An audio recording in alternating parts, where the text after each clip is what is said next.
What's going on, guys? Welcome back to the channel. Welcome back to the vlog.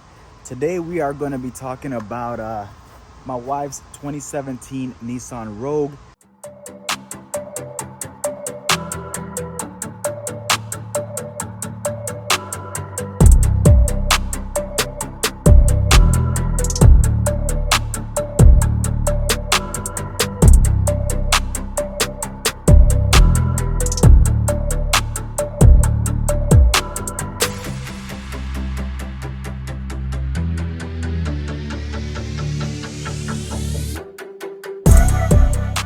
It's going to be more of a consumer review. We've had it probably close to 2 years now, and we put quite a few miles on it. So I feel like I got a good grasp on the car, if it's reliable, if it's not, issues we've had, issues we haven't had, etc., etc. So let's get into it. Let's talk about the 2017 Nissan Rogue. So again, we've had it for about a year and a half to 2 years.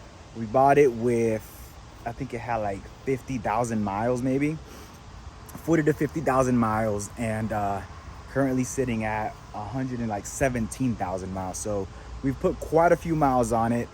My wife drives a round trip about 2 hours, so we put miles on it. So let's talk about issues we've had. First and foremost, we'll start with that. So as far as issues, honestly, we really have not had any issues. The one thing that I am noticing though is this car has a CVT transmission, which I absolutely hate about the car. It just accelerates really slow, but not just that, I feel like it's starting to stutter a little bit, which is I think signs of that the transmission is starting to wear or not work properly. So if there's one thing I can say that I worry about the car, it's that the transmission will go out. My cousin has a Nissan Sentra, and he's had to replace his transmission already. I actually think he had to replace his transmission at, I think he had under 100,000 miles on his Nissan Sentra, and also had the CVT transmission, and he had to replace it. So I'm hoping that we can get rid of this car before that happens. Fingers crossed. Okay, so the next thing that I would say that I don't like about the 2017 Nissan Sentra is, so let me go back and say this. This is well, when we bought it, it was a one owner, zero accident car. So now it's a two owner. We're the second owners of the car.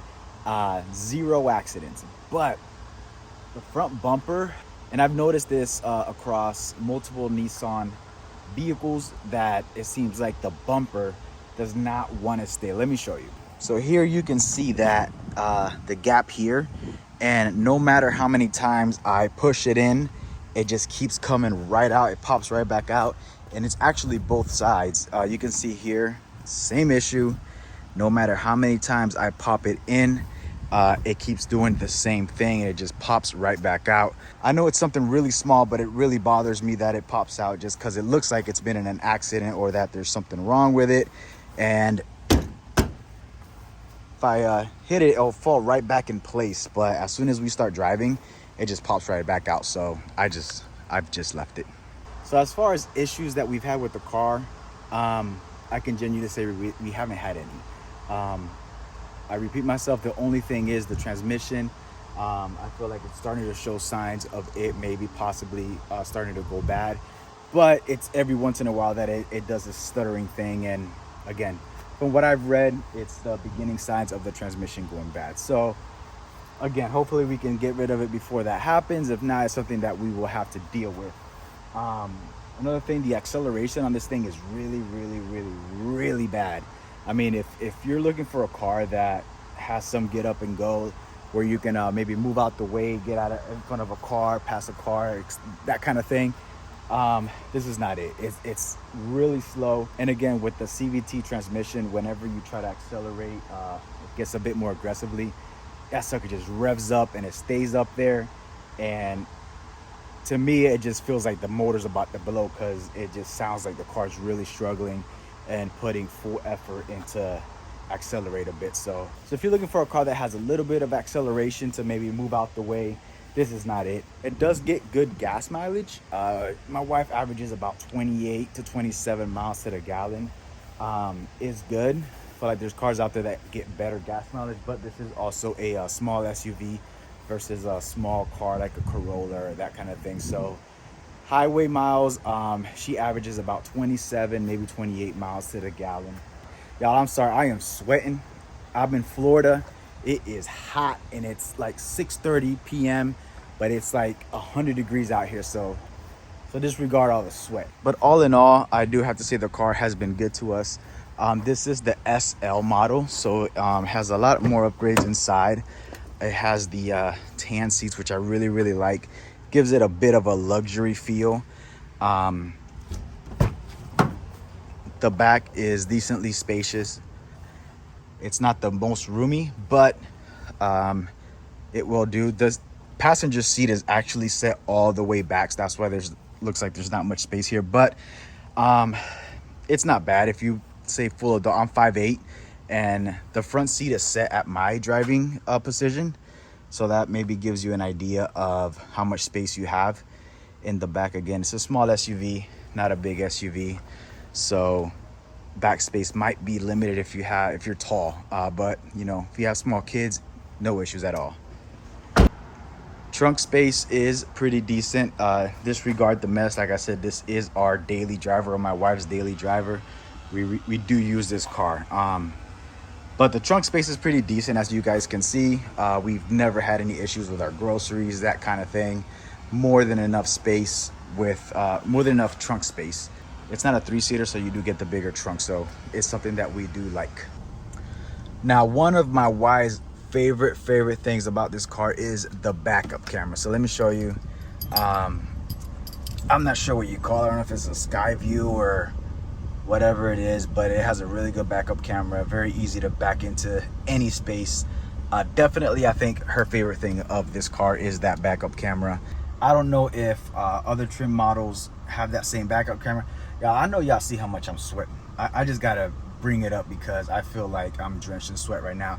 But anyway, I don't know if other models or lower models have that same backup camera. Again, this is the SL, so it does have the I call it the sky view backup camera. I don't know if that's really what it's called, but very nice to have. Again, very easy to back up into any space. If there's someone walking around you, you'll easily be able to see them.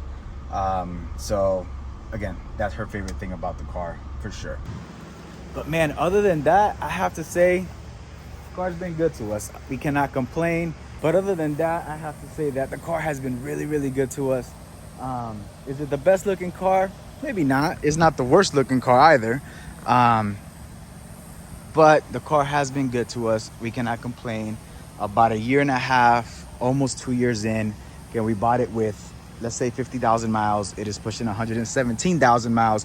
So we've put a lot of miles on this car in the last 1.5 to 2 years, and we've had zero issues with it.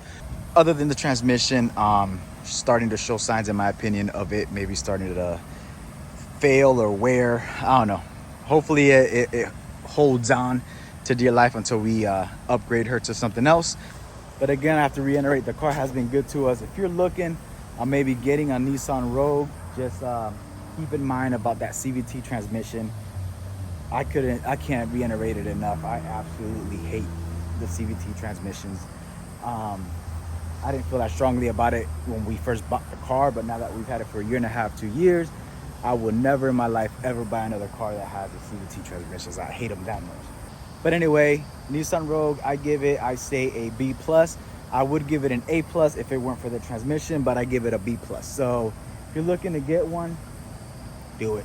You're a little bit more informed on it, so yeah. Thank you guys for tuning back in. Again, just a very short video on the Nissan Rogue. Thank you guys for tuning back in. Don't forget to subscribe, and don't forget, be great.